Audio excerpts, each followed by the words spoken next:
Did you know there's a Halloween legend about a creature that punishes houses without decorations? The story says if your porch is dark on October 31st, the Pumpkin Man comes. He's described as impossibly tall, wearing rags that smell like damp earth, and a carved pumpkin for a head, its grin glowing from fire inside. One year in Kansas, a couple decided not to celebrate Halloween. No candy, no lights, no pumpkins. Around midnight, the wife woke to scratching at the door.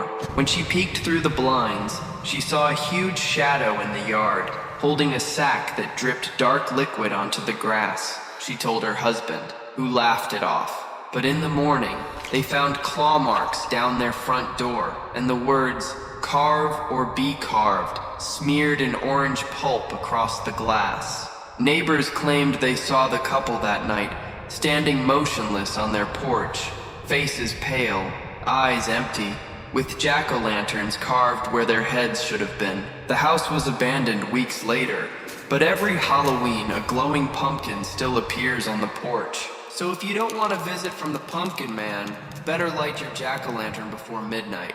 Congratulations. You've been hired as the night archivist at the Hollow Vale Historical Museum. The pay is decent, but to survive your first night, follow every rule. Rule number 1, keep the lights dim. The artifacts fade under bright bulbs. Rule number 2, never look directly at the mannequins in the Victorian morning wing. Their glass eyes don't handle light well. Rule number 3, if you hear footsteps from the upper floor, don't investigate. That section was sealed in 1938. Rule number 4, every hour, sign the guest ledger, even if you haven't seen anyone come in. Rule number 5, if a visitor appears without a reflection, check their name in the ledger. If it's already written, lock yourself in the archive room until dawn. At 12:47, you hear the gramophone playing by itself. A woman's voice whispers, "Do you remember me?" You freeze.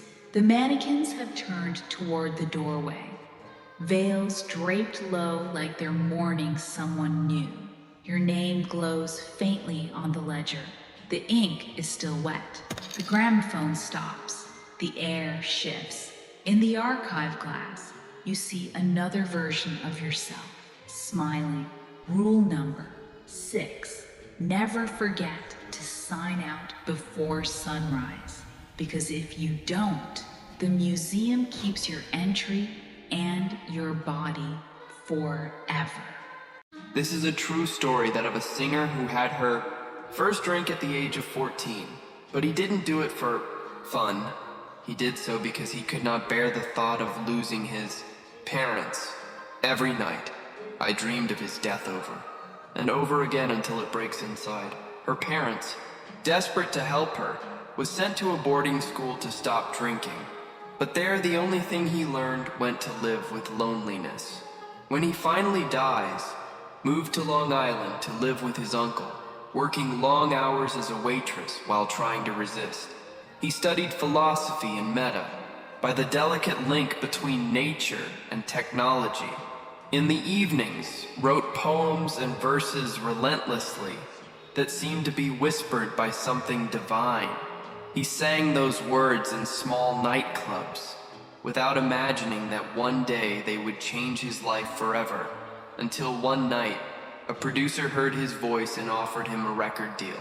But his first album failed. Forgotten, without funds, misunderstood. So he made his own video analytics tool, using only an old webcam and old fragments. That home video went viral overnight. Shortly thereafter, he launched Born to Die and sang Blue Jeans live on SNL. But something was still missing behind the fame and beauty. His father. All the men he loved were older, and people whispered that he had problems with his dad. But maybe she wasn't broken. Maybe he was just looking for the love he never really had. His story is disturbing, cinematic and wildly real. She is King's Wool.